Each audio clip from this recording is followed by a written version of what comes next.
Goeiemôre broers en susters, ek het die meeste van julle daarom gegroet, so met die inkom, en vir die wat ek nie kon groet nie, baie geseënde Kersfees ook aan die elkeen, mag jy ook vandag hier in die Here se teenwoordigheid opnuut bewus word van dit wat Christus vir ons gedoen het en die vrede wat hy vir ons gebring het.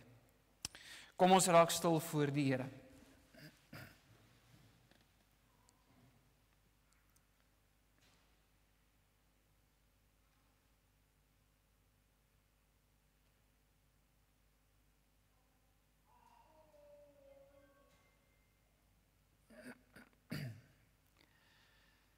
Berge mag wyk en heuwels wankel, maar my goedertierenheid sal van jou nie wyk nie, en my vredeverbond nie wankel nie, sê die Here, jou ontfermer. Geliefde gemeente, genade, barmhartigheid en vrede word ryklik aan u geskenk van God ons Vader en van Jesus Christus ons Here, deur die kragtige werking van die Heilige Gees. Kom ons antwoord op die groet van die Here vanmôre, deur die engelelied saam te sing, gesang 172, dit het net die een vers, kom ons staan en dan sing ons dit hartlik saam, ere aan God in die hoogste hemele.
Geliefdes, ons gaan uit die woord van die Here lees vanoggend. Ek het net een van die teksgedeeltes aangedui op die bordjie, maar ons gaan ook Jesaja 9 waarmee ons besig is in hierdie adventtyd, gaan ons ook saam lees. So u kan oopmaak by Jesaja 9 en ook 'n merkie insit by Lukas hoofstuk 2. Ons gaan Lukas 2 lees vanaf vers 8 tot by vers 20, maar eers Jesaja 9, vers 1 tot 6. Jesaja 9, vers 1 tot 6.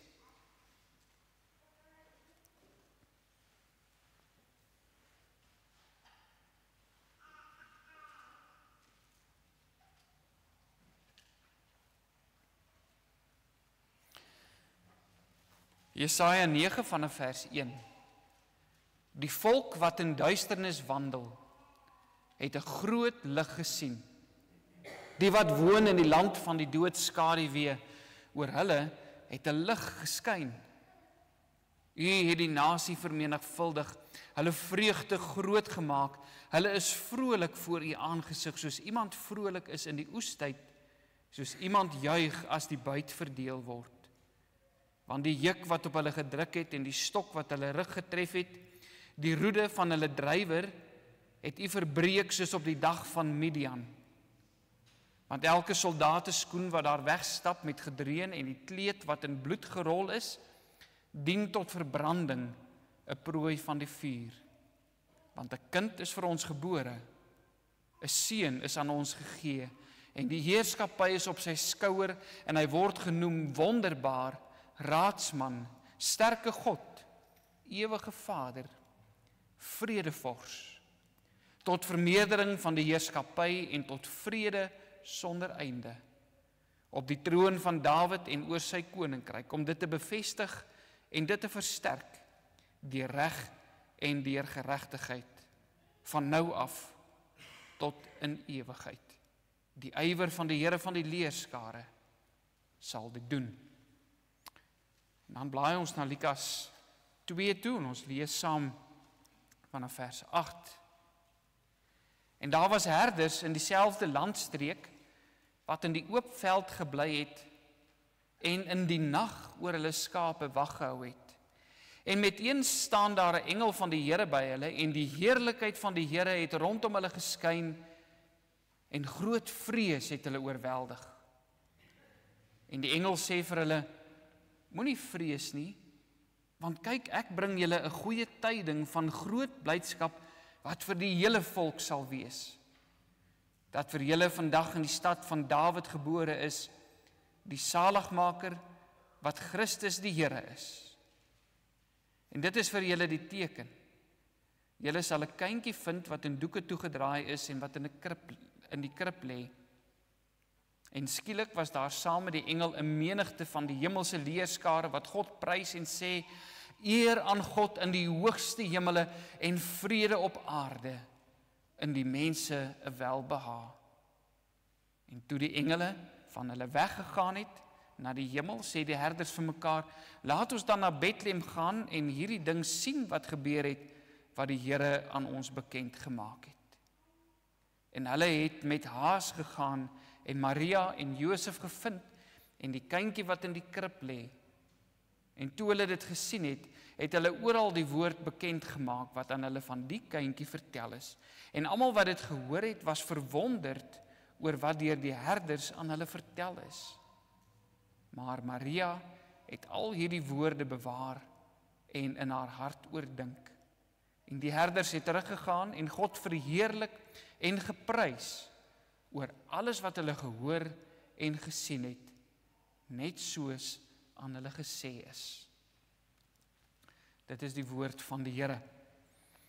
Geliefdes, vir die afgelope paar Sondae staan ons stil by die name van God, soos wat dit in Jesaja 9 aan ons bekend gemaak is, hoe hierdie kind sal wees, wat sy karakter gaan wees.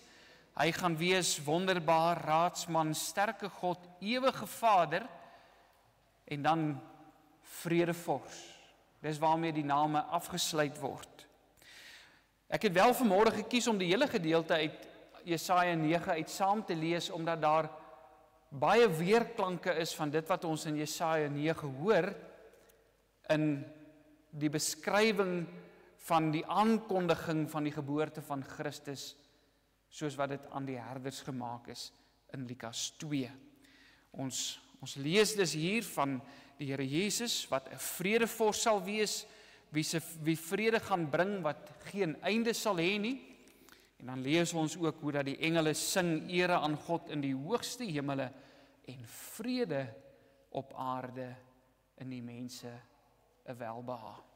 Kom ons bid saam.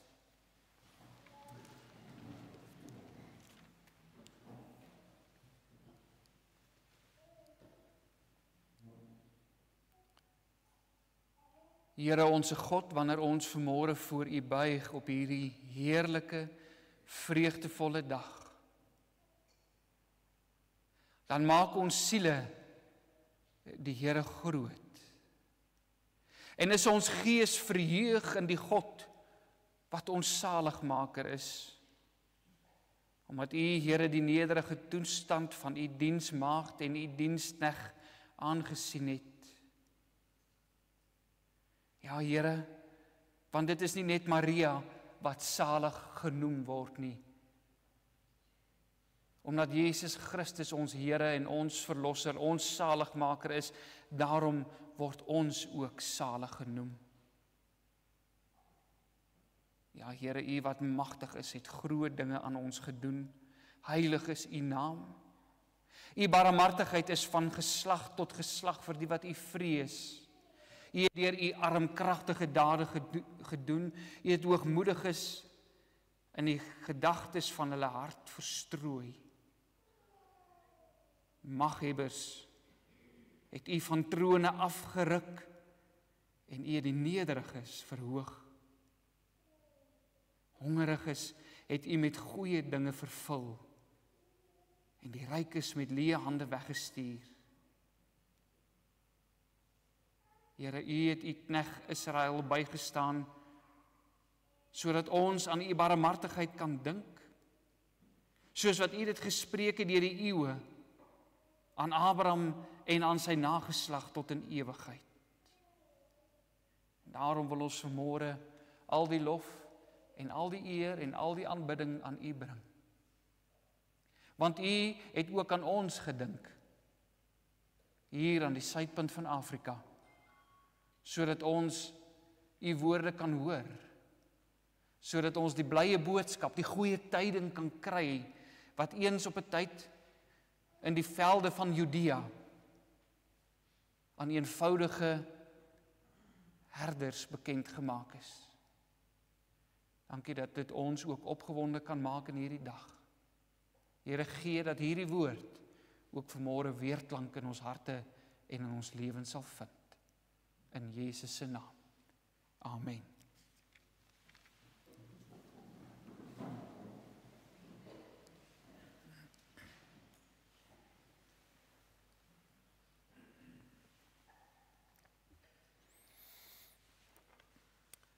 Geliefde gemeente van ons Here Jesus Christus, onder watter omstandighede sou u dink sal 'n vredesaankondiging die grootste impak hê?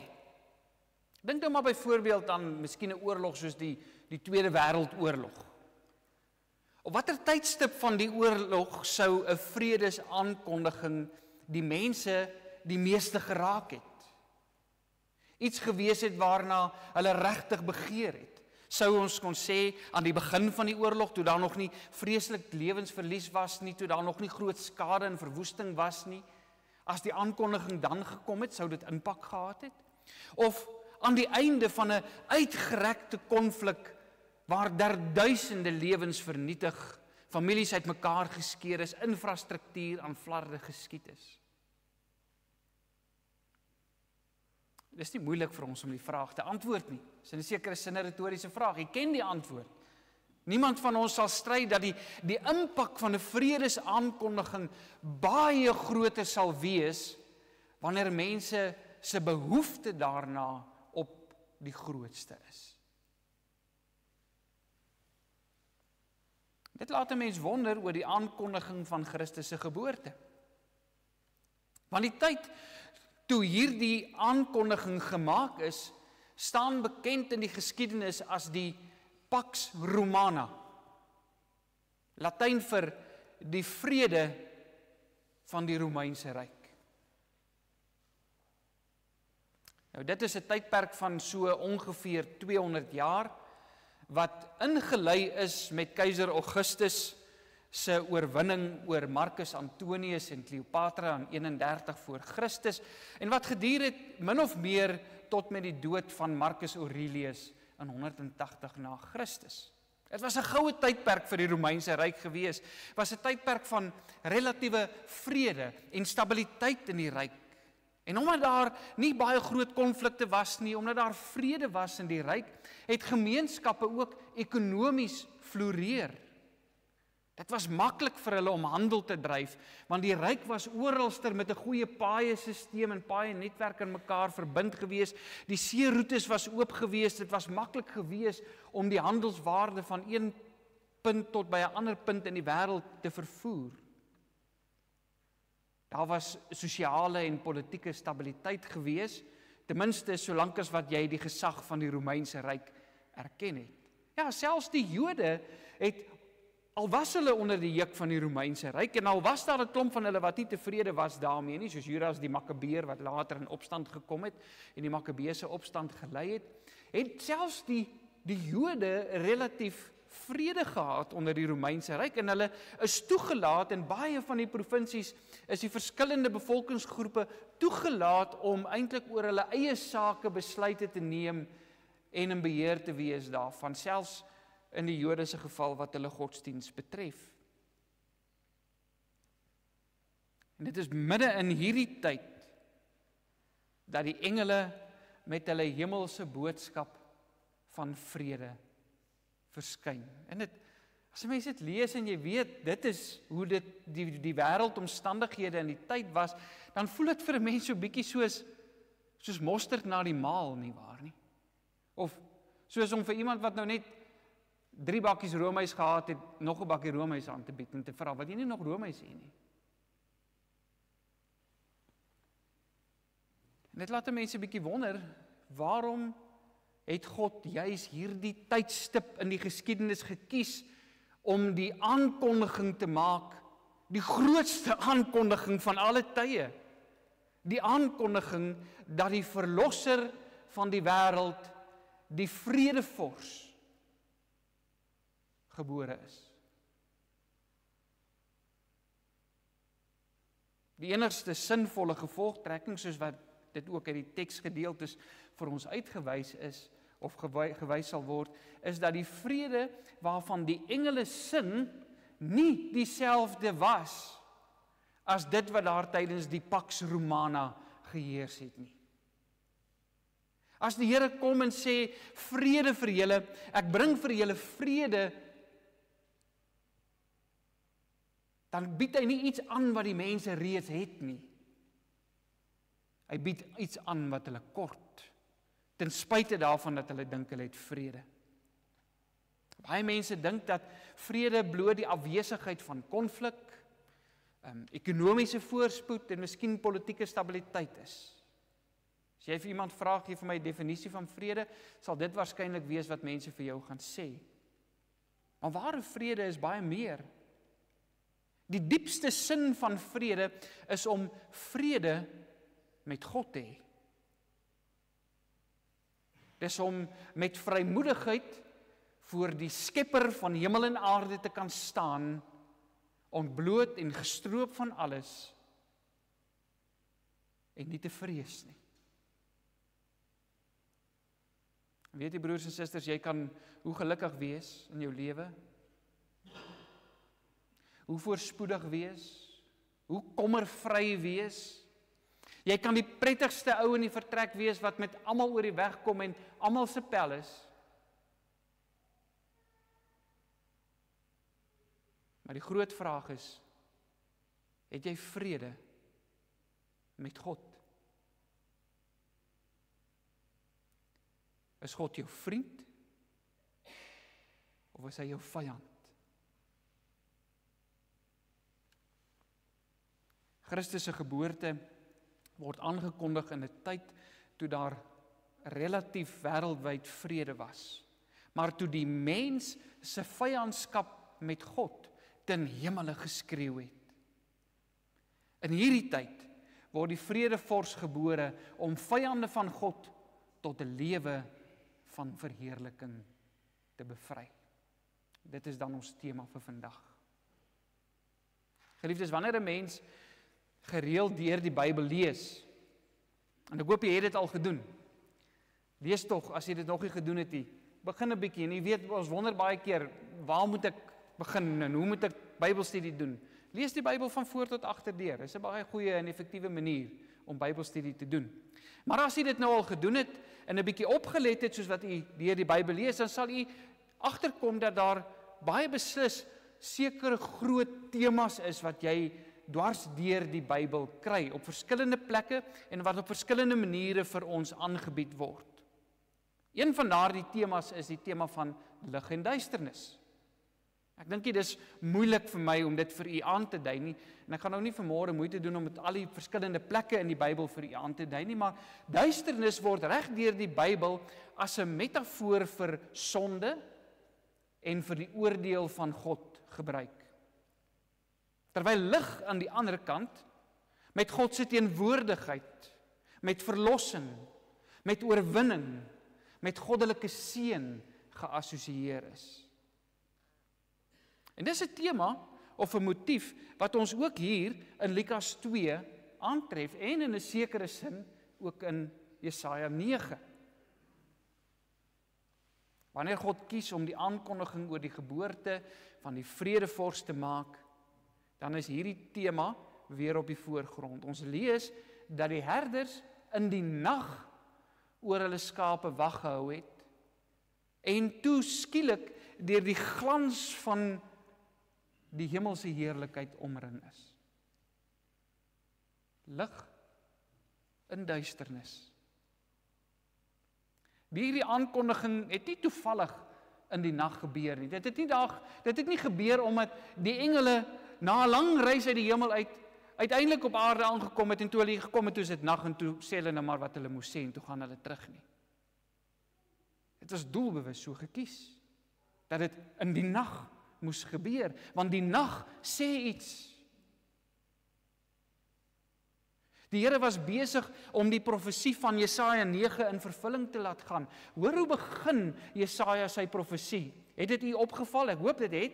Hoor hoe begin hy sê, die volk wat in duisternis wandel, het 'n groot lig gesien. Die wat woon in die land van doodskaduwee, oor hulle het 'n lig geskyn.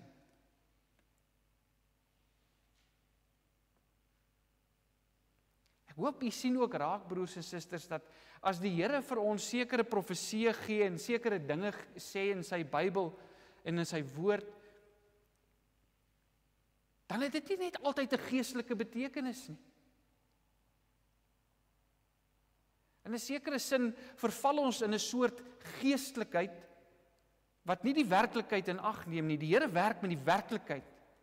Die Here Jesus het vlees geword, soos ek en jy kan aan hom vat. Die Here Jesus het hier tussen ons kom leef, tussen ons kom woon, soos ons was hy gewees. En wanneer God dan ook sy profesie in vervulling laat gaan, dan doen hy dit ook op 'n baie werklike, tasbare, sigbare manier wat jy met jou sintuie kan waarneem. In die tyd van Jesaja is hierdie duisternis en doodskaduwee met die dreigende ballingskap deur die Babiloniërs en die politieke onstabiliteit wat dit veroorsaak het in die suidryk se lewens geassosieer. Maar as 'n mens die boek Jesaja mooi lees, dan kom 'n mens agter, dis 'n boodskap wat vertel van die bedreiging van God se volk en hoe dat die vyande gereed lê om hulle in te neem en die Here is besig om sy oordeel aan te kondig en die Here is besig om vir sy volk te sê, julle het verlossing nodig, baie meer verlossing as om net van die Babiloniërs verlos te wees, want julle probleem is baie dieper as net dat daar vyandelike magte op julle grense lê. Julle probleem is dat ek julle vyand is. Want julle lewe in sonde. En Jesaja beskryf dit in Jesaja 9. Hy sê hierdie duisternis, hierdie boosheid, hierdie wat op die volk druk, hy sê dis soos 'n slawemeester. Daar's 'n juk wat op ons skouers is en dit is asof ons met 'n lat, met 'n roede aangedryf word deur hierdie slawemeester om dinge te doen wat ons nie veronderstel is om te doen nie. Ons is in die mag daarvan vasgevang.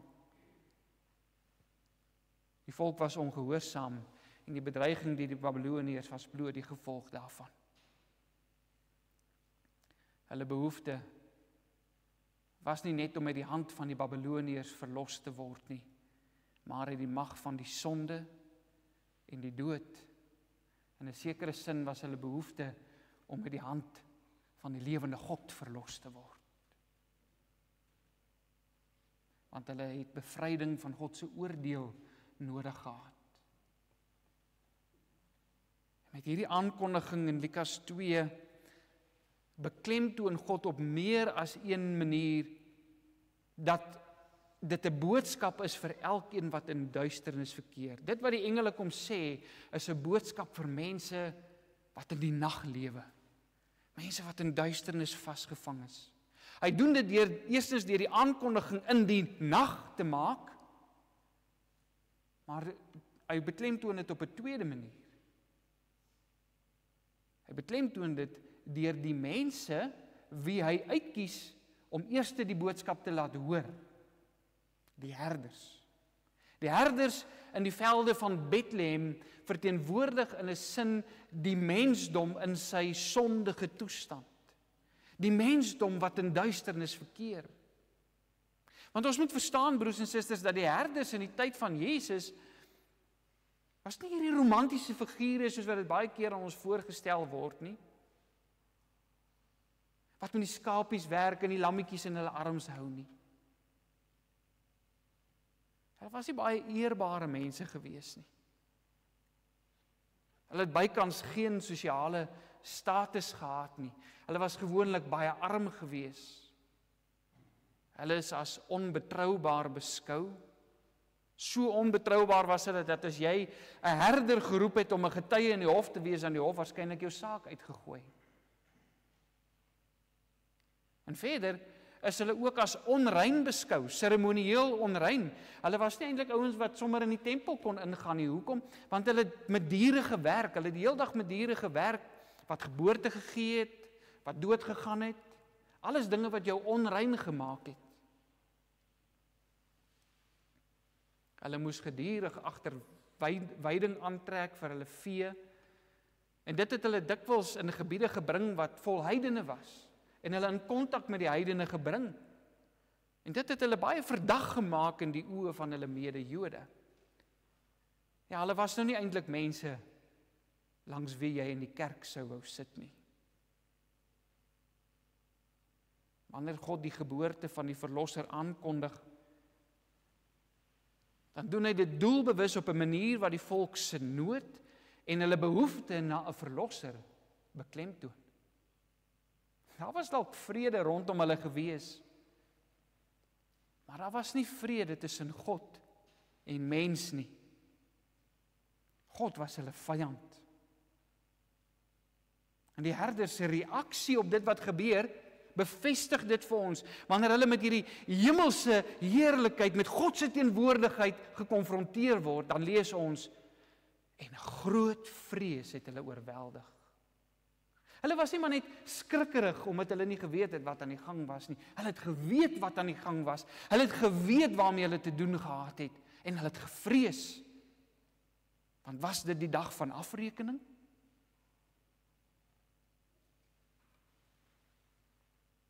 Hulle het besef dat hulle in duisternis sit, en dat hulle nou in die verblindende lig van God se hemelse teenwoordigheid gekom het, daar waar niks weggesteek kan word nie, daar waar jou diepste sondes ontbloot word. Dit wat jy vir jare lank vir ander mense kon wegsteek, dis waar hulle was. Liewe broer en suster, die wêreld doen baie moeite om ons te oortuig dat al wat ons in ons lewe nodig het, is net om in vrede met almal saam te kan leef. En daarom word 'n eienskap soos verdraagsaamheid so hoog aangeslaan en word waarheid gerelativeer om ruimte vir almal se menings te skep. In 'n wêreldse sin word vrede gedefinieer as die afwesigheid van konflik en die ruimte om te wees wat jy graag wil wees. Maar vra jouself vanmôre af, as jy dit het, as jy daardie vrede het, waar almal mekaar verdra, almal kumbaya sing, almal lekker saam met mekaar bly, niemand vir niemand kwaad is nie, sal jy in daardie toestand bereid wees om voor die heerlikheid van die lewende God te verskyn? Om in duisternis vasgevang te wees, geliefdes, beteken nie noodwendig jy's 'n wrede, gemeene en gewetenlose krimineel nie. Dit is ook 'n gevolg daarvan. Maar om in duisternis vasgevang te wees, beteken ten diepste om deur jou eie sondige behoeftes en begeertes regeer te word. Dis soos 'n slawedrywer wat met 'n lat staan agter jou en jou aandryf om dinge te doen wat jy nie wil doen nie. Dis om onder die mag en die houvas van die bose te wees. En dit kan verskillende forme aanneem. Vir party mense neem dit die vorm van een of ander afhanklikheid aan. Vir ander is dit 'n onbeheerste woede of die onversadigbare drang na mag en rykdom en invloed. Of dalk die onbeteelde bevrediging van jou liste. Om in duisternis vasgevang te wees kan egter ook beteken dat ek baie goeie goed doen, maar vir al die verkeerde redes. Jy kan byvoorbeeld 'n baie harde werker wees, baie toegewyd, baie lojaal, baie getrou in wat jy doen. Maar as jy dit doen om jou eie koninkryk te bou, waarin jy baas is, waarin jy die reëls maak, waarin jy besluit, waarin jy onafhanklikheid kan hê om te doen wat jy wil doen, dan gebruik jy goeie dinge vir 'n slegte doel. Dan is God jou vyand.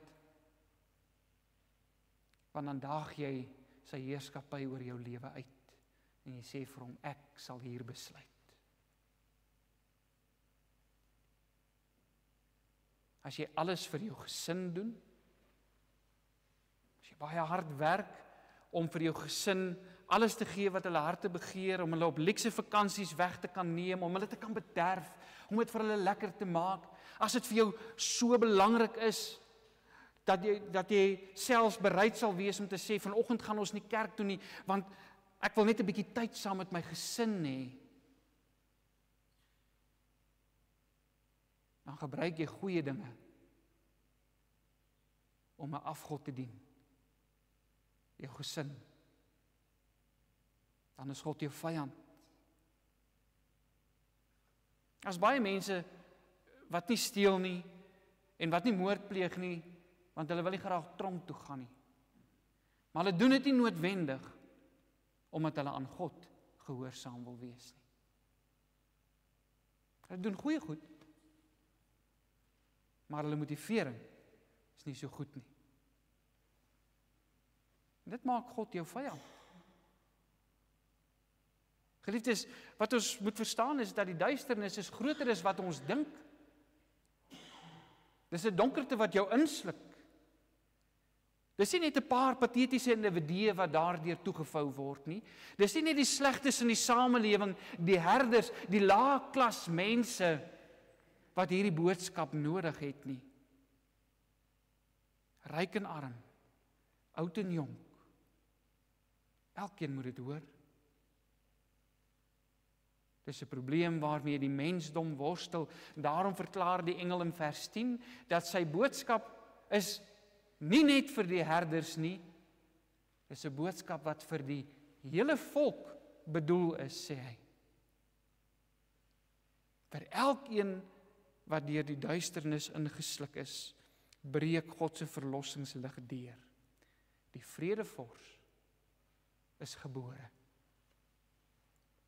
In Jesaja 9 vers 2 profeteer Jesaja dat die geboorte van die beloofde verlosser die volk se vreugde groot sal maak.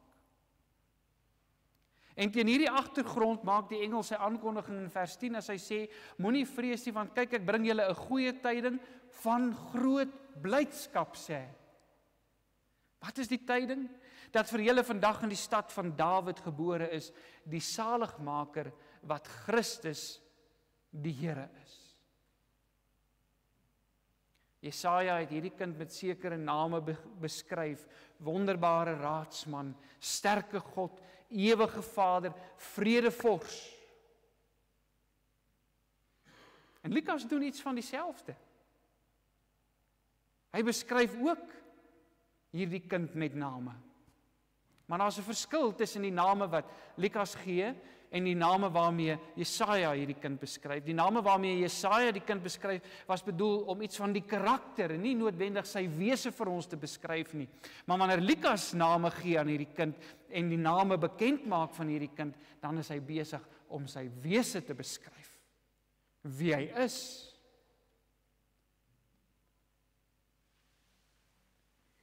Hy is uit die geslag van Dawid, want hy is gebore in die stad van Dawid. Hy is Jesus. Hierdie teksgedeelte sê, vandag is vir julle gebore in die stad van Dawid, die saligmaker, wat Christus die Here is. Saligmaker is 'n vertaling van die naam Jesus, want die naam Jesus beteken redder. Die Here red. So hy word genoem die seun van Dawid, die saligmaker of die redder. Hy is die Christus, hy is die gesalfde, hy is die een wat deur God aangewys is, en dan die kersie op die koek. Hy is Here. Hy word nie beheer nie. Hy het nie 'n slawedrywer nie. Hy is in beheer. Sien geliefdes, Jesaja noem hierdie kind vredevors, want hy is die een wat deur God gestuur is om elkeen wat in duisternis en in die land van doodskaduwee vasgevang is te verlos. Hy is deur God aangewys om die vyandskap wat daar sedert die sondeval tussen God en mens heers, te kom herstel, om die verhouding weer reg te maak. En om dit reg te kry, moet hy Here wees. Hy moet hierdie dinge wees, wat Lukas oor hom skryf, maar hy moet ook die eienskappe hê, wat Jesaja aan hom gegee het, of waarmee Jesaja hom beskryf het. Hy moet Here wees. Hy moet koning wees. Hy moet 'n vors wees, wat oor alles en almal heers, sodat hy ons drywer, ons slawe eienaar kan vernietig, en die roede waarmee ons geslaan word, kan verbreek. Ja, sien broers en susters, hierdie kind wat gebore is baie meer as maar net 'n lotto of 'n kom gratis uit die tronkkaartjie. Een wat jou, waarna jy gryp wanneer jy geen ander keuse het nie. Hy is die enigste een wat kan verlos. Hy is die enigste een wat die lig van God se heerlikheid in jou lewe kan laat opgaan. Sy koms is goeie nuus. Die Here Jesus se lewe is van die begin af deur teestand vanuit die ryk van die duisternis gekenmerk. Herodes wou hom vermoor. Sy eie mense wou niks met hom te doen gehad het nie en het uitgeroep, kruisig hom. Die Joodse leiers het om elke hoek en draai 'n geleentheid gesoek om hom dood te maak. En uiteindelik is hy gevange geneem en is hy as 'n misdadiger veroordeel. Aan die kruis op Golgotha sou hy die plek inneem van elkeen wat in duisternis vasgekeer is. En daar het die duisternis letterlik op hom toegesak. Toe God se oordeel, toe die roede van God se oordeel sy rug oopgekloof het en sy siel deurboor het. Daar sou hy die straf dra, sodat elkeen wat in hom glo, nie verlore mag gaan nie, maar die ewige lewe kan hê. Op die 3de dag het hy sy vorstelikheid bewys, toe hy triomferend uit die dood opgestaan het en die bose oorwin het. Die prys vir vrede was hoog, maar omdat hy Here is, omdat hy 'n vors is, was hy die enigste een wat in staat was om daardie prys te betaal, vir jou en vir my. Die engele weet dit, en daarom hulle loflied, ere aan God in die hoogste hemele, en vrede op aarde, in die mense 'n welbehae. Letterlik die vertaling daar, vir die mense in wie hy 'n welbehae het. In Johannes 14 vers 27 verklaar Jesus, vrede laat ek julle na. My vrede gee ek aan julle, nie soos die wêreld gee ek aan julle nie. Laat julle hart nie ontsteld word en bang wees nie. Dit is die boodskap wat die Here vanmôre vir ons kom gee. Die herders was bevrees gewees. Maar die Here bring vir hulle boodskap om te sê, moenie dat julle sondigheid julle so bevrees maak nie, want ek kom juis om dit wat skeiding bring weg te vat. As die duisternis van sonde en 'n selfgesentreerde lewe jou beklem, moenie ontsteld wees nie. Hoor vanoggend die goeie nuus. Maak nie saak hoe groot of hoe oorweldigend daardie duisternis in jou lewe is nie. As jy in Jesus Christus glo, dan is God nie meer jou vyand nie. Hy is jou God. Hy is jou Vader. Hy het jou so lief, dat hy sy eniggebore seun gegee het, sodat jy kan lewe, sodat hy jou vanoggend kon groet met die woorde, genade vir jou, barmhartigheid en vrede. Dis inderdaad goeie nuus. Dis nuus wat jou nie onaangeraak laat nie, maar wat jou in jubelende blydskap laat uitbreek. Kersfees herinner ons aan die genade van die verbondsgod. Reg deur die Bybel, broers en susters, is God altyd die een wat die inisiatief neem. Hy's altyd die een wat eerste na die mens toe uitreik. Gaan lees maar deur die Bybel. Gaan kyk of u 'n plek kan kry. En as u daai plek kry, kom wys dit vir my, want ek kon hom nog nie kry nie. Gaan kyk of daar 'n plek is waar die mens eerste na God toe gegaan het en gesê het, Here, wees vir my 'n God. Was nog altyd God wat eerste uitgereik het. Dis God wat vir Adam en Eva gaan soek wanneer hulle vir hom wegkruip in die tuin van Eden. Dit is hy wat vir Abraham gaan roep uit die land van die heidene na die land van die belofte. Dit is hy wat sy volk uit die slawerny van Egipte verlos. Dit is hy wat hulle uit die ballingskap uit gaan haal en hulle terugbring. Dit is hy wat na die herders toe kom. Dit is hy wat vanoggend hier is en sy boodskap vir ons bring. Hy wil in 'n verhouding met sy kinders staan. Hy wil verheerlik word. En dis presies wat hier gebeur. Vers 20 sê dat die herders teruggegaan het en in die verse voor dit lees ons dat hulle gaan vertel het. Hulle het vir almal gaan sê wat hulle gehoor het. Hulle was die eerste sendelinge gewees. Hulle het God geprys en God verheerlik oor alles wat hulle gehoor en gesien het. Hierdie manne wat die uitvaagsels van die samelewing was, se lewens verander. Hulle lewens is 'n getuienis dat vrede met God moontlik is. Maak nie saak hoe ver jy verwyder van God was nie. Geliefdes, of jy nou vanoggend vir die eerste keer regtig aangegryp word deur hierdie goeie nuus en dit vir die eerste keer regtig hoor, en of jy nou vanmôre net weer deur die Gees van die Here herinner word dat jy reeds vrede het omdat jy in Jesus Christus wat op hierdie dag gebore is glo. Jou lewe kan nie dieselfde bly nie. Wie vrede met God het, sy lewe verander in 'n jubelende loflied. Sy blydskap is ooglopend. Mense sien dit, mense hoor dit. So iemand leef nie meer vir homself nie. Sy motiewe is nie meer selfgesentreerd nie. Sy optrede roep uit: ek is nie meer 'n vyand van God nie. Geliefdes, die boodskap dat die vredevors gebore is, het nie op die verkeerde tyd gekom nie.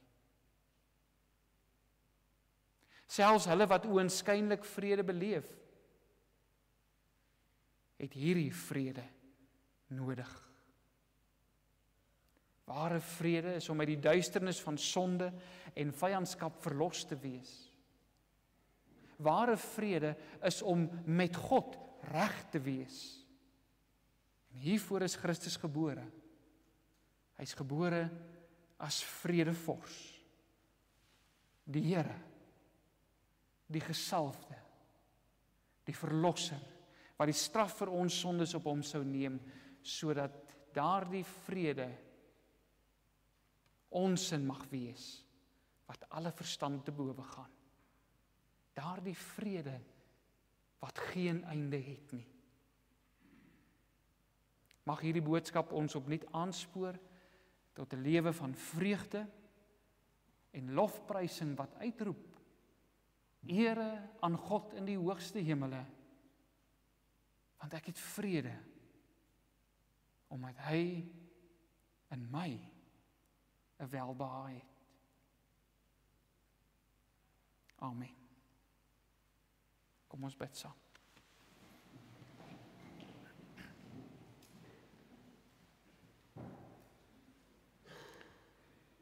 Geloofd sy die Here, die God van Israel, omdat U, Here, U volk besoek het en vir hulle verlossing teweeggebring het, vrede gebring het. En omdat U 'n horing van heil vir ons opgerig het in die huis van Dawid, U knegt, soos wat U gespreek het en dit beloof het deur die mond van die heilige profete van ouds af. Ja, redding van ons vyande, redding uit die hand van God en uit die hand van almal wat vir ons haat. Ja, Here, U het barmhartigheid aan ons bewys. U het dit aan ons vaders bewys, en U bewys dit ook aan ons. U het aan die heilige verbond gedink, aan die eed wat U gesweer het in die paradys, dat daar een sou kom uit die nageslag van die vrou om die kop van die Satan te vermorsel, sodat die vyandskap in vrede kan verander. Ja, hierdie eed het U ook bevestig aan ons vader Abraham, dat U ons sal verlos van ons vyande, sodat ons U sonder vrees kan dien, in heiligheid en in geregtigheid voor U al die dae van ons lewe kan lewe. Daarom, Here, eer ons U vanmôre vir die geboorte van ons verlosser, ons koning, die gesalfde, Jesus, die Here, die vredevors. Ons bid, Here, dat U in ons lewens deur die Heilige Gees sal inskyn. Here, dat ons in Jesus Christus kennis van saligheid sal opdoen en in die vergifnis van ons sondes. Dat ons vertroos sal word vanoggend deur die innige barmhartigheid van ons God, waarmee die opgaande lig uit die hoogte ons besoek het, om te skyn oor die wat in duisternis en doodskaduwee sit, om ons voete na die pad van vrede te rig. Mag ons lewens daarvan getuig, Here, dat ons op hierdie pad is, dat die vredevors ons Here is, dat ons onder die beheerskappy van sy Gees is, dat ons in en uit sy vrede leef, tot verheerliking en tot lof van U heilige naam. Dit bid ons in Jesus Christus se naam. Amen.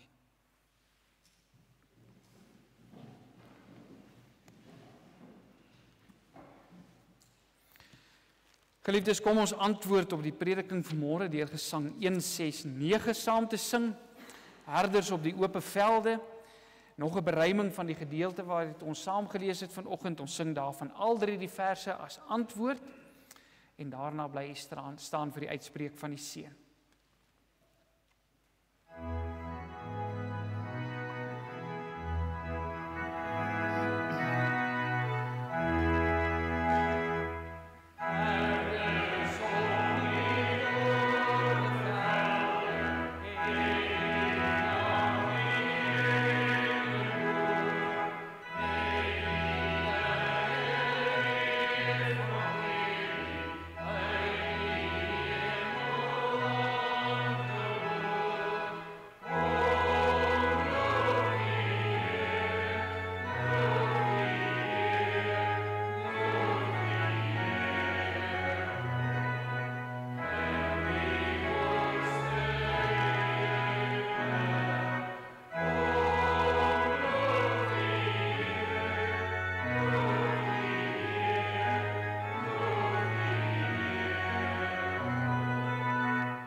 Ontvang die seën van die Here en gaan in vrede.